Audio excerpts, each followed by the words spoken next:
আত্মাদের জগৎ। হ্যালো, আত্মাদের জগতে তোমাদের সকলকে স্বাগত জানাই। আমি সুযোগ আছি তোমাদের সঙ্গে। আজ যে ঘটনাটি তোমাদের শোনাবো তা আমি শুনেছি আমার পিসির থেকে। আর তোমরাও তোমাদের পছন্দের ঘটনা আমাকে পাঠাতে পারো। ডেসক্রিপশন সেকশনে আমার ইমেল দিয়ে দিচ্ছি, এবং প্রতি বৃহস্পতিবার এবং রবিবার রাত 8টার সময় আমার ঘটনা তোমরা শুনতে পারবে।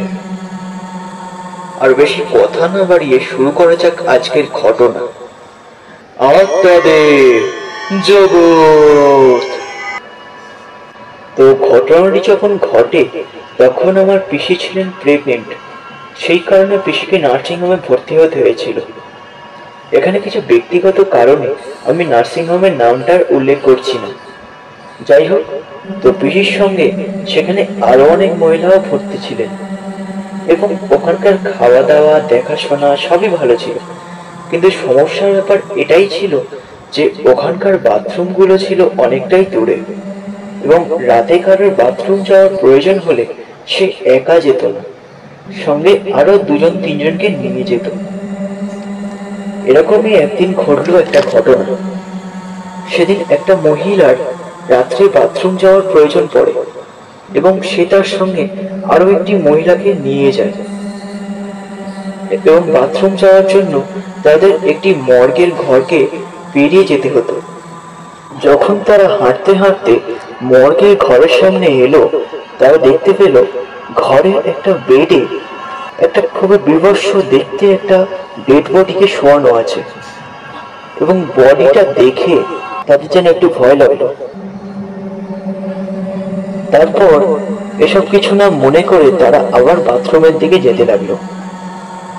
এরপর একজন বাথরুমে ঢুকলো আর একজন বাইরে পাহারা দিল। এর কিছুক্ষণ পর হুট করে কারেন্টটা চলে গেল। বাথরুমের সব আলোগুলো নিভে গেল।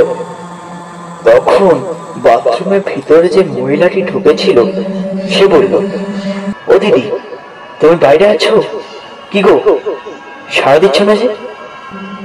এইভাবে বাথরুমের ভিতর থেকে মহিলাটি চিৎকার করতে লাগলো, কিন্তু বাইরে থেকে কোনো উত্তরই ভেসে এলো না।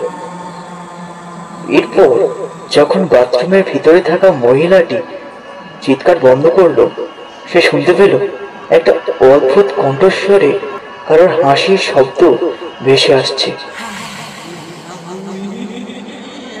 এটা শুনে মহিলাটি খুব ভয় পেয়ে যায়, এবং যখন বাথরুমের দরজা খুলে সে সবে বাইরে বেরোবে, ঠিক এমন সময় সে দেখে একটা সাদা পোশাক পরা অবয়ব, যার চুলগুলো একদম উস্কো খুস্কো, তার সামনে হামাগুড়ি দিয়ে এগিয়ে আসছে।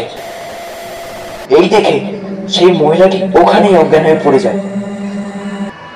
সকালে যখন তার জ্ঞান ফেরে, সে দেখে যে সে বেডে শুয়ে আছে, এবং এরপর যখন সে সবাইকে জিজ্ঞেস করে যে কাল রাত্রে যে মহিলাটি আমার সঙ্গে গিয়েছিল সে কোথায়, তখন সবাই বলে যে কাল রাত্রে সে একাই বাথরুম গিয়েছিল, তাকে ছাড়া তারা কোনো মহিলাকেই দেখেনি তার চারপাশে।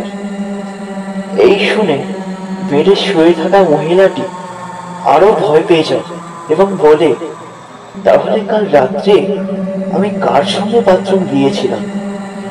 আমি বাথরুমে ঢোকার পর কে পাহারা দিচ্ছিল বাইরে?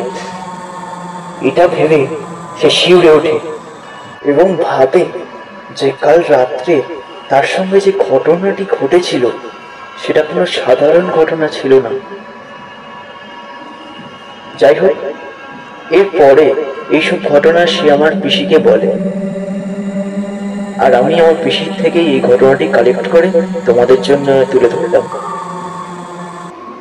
তো ঘটনাটি কেমন লেগেছে অবশ্যই আমাকে জানিও, আর ভালো লাগলে লাইক, কমেন্ট আর সাবস্ক্রাইব করে পাশে বেল আইকনটি প্রেস করে রাখো, যাতে নতুন নতুন ঘটনা তোমরা শুনতে পারো।